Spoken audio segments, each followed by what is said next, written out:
थांबा. 20 मार्च 1927 रोजी महामानव डॉक्टर बाबासाहेब आंबेडकरांनी महाडच्या क्रांतीभूमीमध्ये एक रणसंग्राम केला आणि चवदार तळ्याचं पाणी सर्वांसाठी खुलं केलं. बाबासाहेबांची शिकवण, बाबासाहेबांचा विचार जो आहे तो कृतीतून अनुसरायचा असेल तर त्यासाठी वाचन केलं पाहिजे आणि ती वाचनाची परंपरा कायम जोपासण्यासाठी बार्टीच्या माध्यमातून या ठिकाणी प्रत्येक चळवळीच्या केंद्राच्या ठिकाणी ज्या ठिकाणी चैत्यभूमी असेल, औरंगाबादचं त्या ठिकाणी असेल किंवा भीमा कोरेगाव असेल, चवदार तळे असेल, या ठिकाणी मोठ्या प्रमाणावर पुस्तक विक्री होते आणि पुस्तक विक्रीचा जागतिक रेकॉर्ड बार्टीच्या नावावर नोंदला गेला आहे. संचालक जे आहेत ते सुनील वारे सर, महासंचालक आपल्या मॅक्स महाराष्ट्रावर जोडलेत. सर, काय सांगाल, कशा पद्धतीचा हा उपक्रम आहे, यामागची सगळी भूमिका काय आणि काय आपला उद्देश आहे नेमकं हे पुस्तकं खंड बाबासाहेबांच्या आपण वितरित करताय? म्हणजे जय भीम सर्वांना, आपल्या दर्शकांना सुद्धा. 97वा चवदार तळे संग्राम जो झाला होता त्याच्याबद्दल खूप खूप शुभेच्छा सर्वांना. 20 मार्च 1927 रोजी हा संग्राम डॉक्टर बाबासाहेब आंबेडकर यांच्या नेतृत्वाखाली झाला होता आणि माणसाला माणूस म्हणून एक जी काही हक्क हवेत, जी काही हवा आहे, पाणी आहे, जमीन आहे, याच्यावर जो इथल्या पाण्यावरसुद्धा जो आपल्याला हक्क नव्हता त्याच्यासाठीचा हा यशस्वी झालेला रणसंग्राम होता आणि अनेक वर्ष चाललेला तो रणसंग्राम होता. त्याचाच आज हा एक सेंटेनरी सेलिब्रेशन म्हणून आपण इथं साजरा करत आहोत. आणि डॉक्टर बाबासाहेब आंबेडकर संशोधन व प्रशिक्षण संस्था बार्टी पुणे याच्या माध्यमातून आपण इथं बुक स्टॉल आता लावलेला आहे, त्याचं उद्घाटन आता झालेलं आहे. बाबासाहेबांचा जो संग्राम आहे किंवा त्यांचा जी चळवळ आहे ती विचारांची चळवळ आहे आणि ते विचार आपण जेवढं जास्त वाचू तरच आपण ते पुढं जाऊ शकतो. आणि बाबासाहेबांनीच स्वतःच एवढं लिखाण करून ठेवलं आहे, अगदी आपल्या देशाची संविधान लिहून ठेवलं आहे किंवा the problem of the rupee याच्यासारखा अर्थशास्त्रावरील महान ग्रंथ लिहिला आहे. हे सगळे ग्रंथ आपण आपल्या चळवळीतील सर्वांनी जास्तीत जास्त वाचावेत. आणखीन त्याच्यातून आपण समजून घ्यावं, आपला स्वतःचा विकास करून घ्यावा, समाजाचा विकास करून घ्यावा. आणि त्या अनुषंगाने इथंही पुस्तकांचा स्टॉल आपण लावलेला आहे आणि ठिकठिकाणी आपण 1 जानेवारीला असेल, चैत्यभूमीला असेल, सर्व ठिकाणी आपण स्टॉल लावत असतो.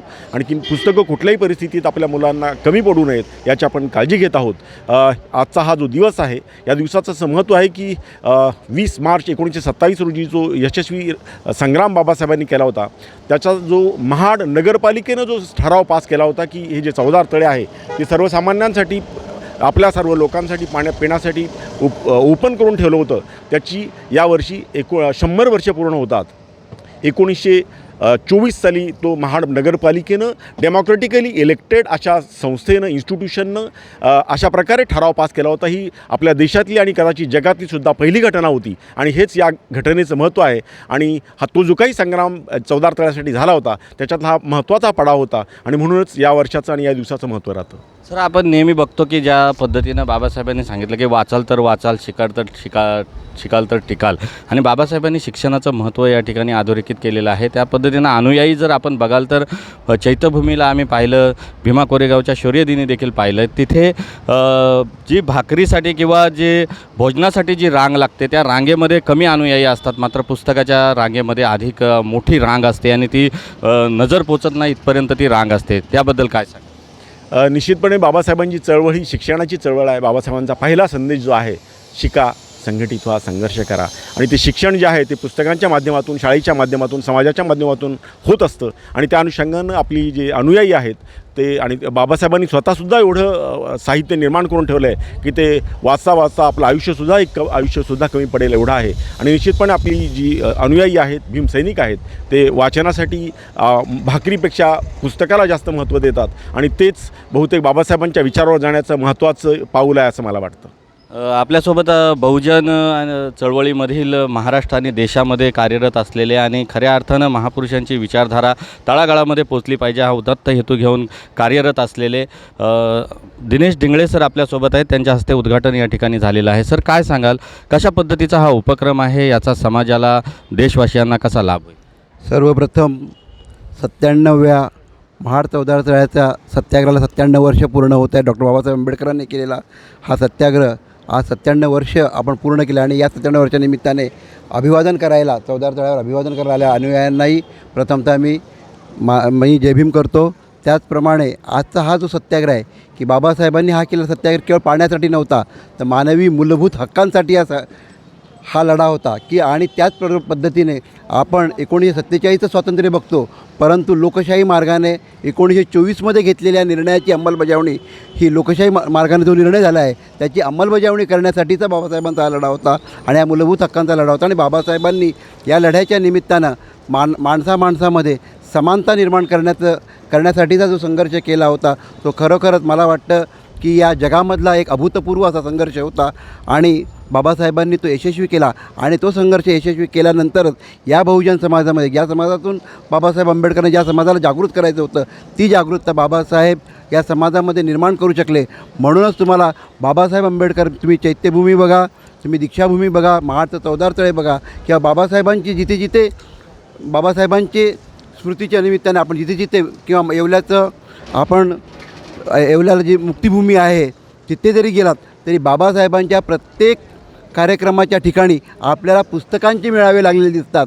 भोजनाच्या मेळाव्यापेक्षा पुस्तकांचे मेळावे हे लागण्याचं कारणच हे आहे की बाबासाहेब आंबेडकरांनी सांगितलं होतं की जो माणूस शिकेल ते शिक्षण हे वाघिणीचं दूध आहे आणि तो शिकेल आणि शिक्षण घेईल तो गुरगुरल्याशिवाय राहणार नाही, त्याला त्याच्या न्याय्य हक्काची जाणीव होईल. म्हणूनच बाबासाहेब आंबेडकरांनी जी चळवळ उभारली होती ती मानवमुक्तीची चळवळ होती आणि मानवमुक्तीची चळवळ ही आज चौदार तळ्यापासून प्रेरणा घेऊन आपण अखंड चालत ठेवत आहोत. आणि मला वाटतं की नजीकच्या आता या ठरावाला 100 वर्ष झाले आणि नजीकच्या काळात आपण 2027मध्ये 100 वर्ष या लढ्याला पूर्ण करणार आहोत. आणि त्यानिमित्ताने हा जो शैक्षणिक आणि जागृतीचा उपक्रम आहे बार्टीमार्फत, मला वाटतं की तो या बहुजन समाजामध्ये जास्तीत जास्त जाऊन बहुजन समाज जागृत करण्यामध्ये त्यामध्ये मदत होईल असं मला वाटतं.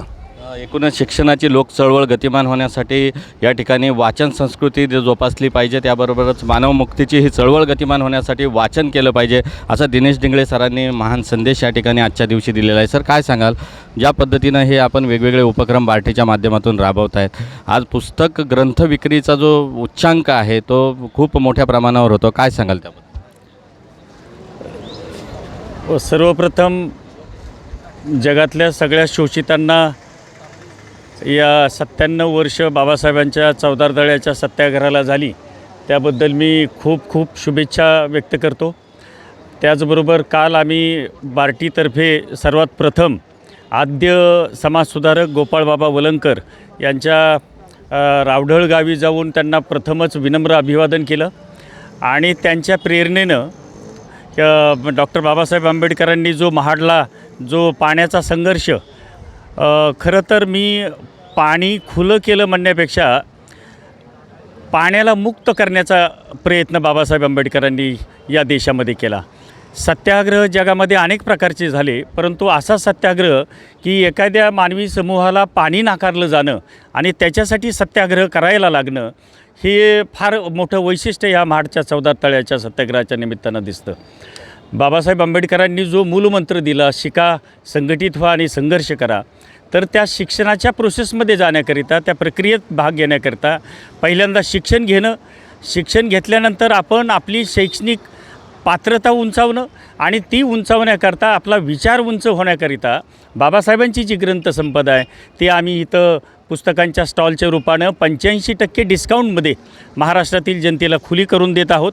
आणि त्याप्रमाणे आज आमच्याकडं आदरणीय महासंचालक सर सुनीलजी वारे सर यांनी 1 जानेवारी 2023ला जो उपक्रम राबवला तो म्हणजे बाबासाहेबांच्या अमूल्य असं ग्रंथ प्रॉब्लेम ऑफ रुपी याची थीम घेऊन आम्ही 300 बुक स्टॉल्स 1 जानेवारीच्या निमित्तानं महाराष्ट्राला ती संधी प्राप्त करून दिली.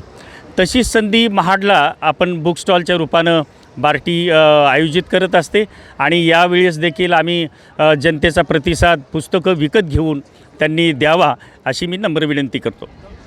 एकूणच आपण बघतोय की वाचनानं ज्ञानकक्षा प्रगल्भ होतात, वैचारिक उंची आणि वैचारिक स्तर देखील उंचावतो. जगातील एकमेव महामानव डॉक्टर बाबासाहेब आंबेडकर ज्यांनी स्वतःला राहण्यासाठी नव्हे तर ग्रंथ ठेवण्यासाठी दादर येथे राजगृहाची निर्मिती केली होती. बाबासाहेबांनी शिक्षणाचं महत्त्व सांगितलेलं आहे. शिका, संघटित व्हा, संघर्ष करा. शिक्षण हेच वाघिणीचं दूध आहे, जो प्यायला तो गुरगुरल्याशिवाय राहणार नाही. आणि बाबासाहेबांची तीच शिकवण अंगीकारून खऱ्या अर्थानं बार्टीच्या माध्यमातून या ठिकाणी ग्रंथ घराघरात पोचले पाहिजे. बाबासाहेबांचा विचार आणि शिकवण घराघरामध्ये पोचली पाहिजे आणि कृतिशील असे चळवळीचे कार्यकर्ते निर्माण झाले पाहिजे. ही भूमिका बार्टीचा असल्याचं आपल्याला या ठिकाणी दिसत आहे. मॅक्स महाराष्ट्रासाठी धम्मशील सावंत, रायगड, कोकण.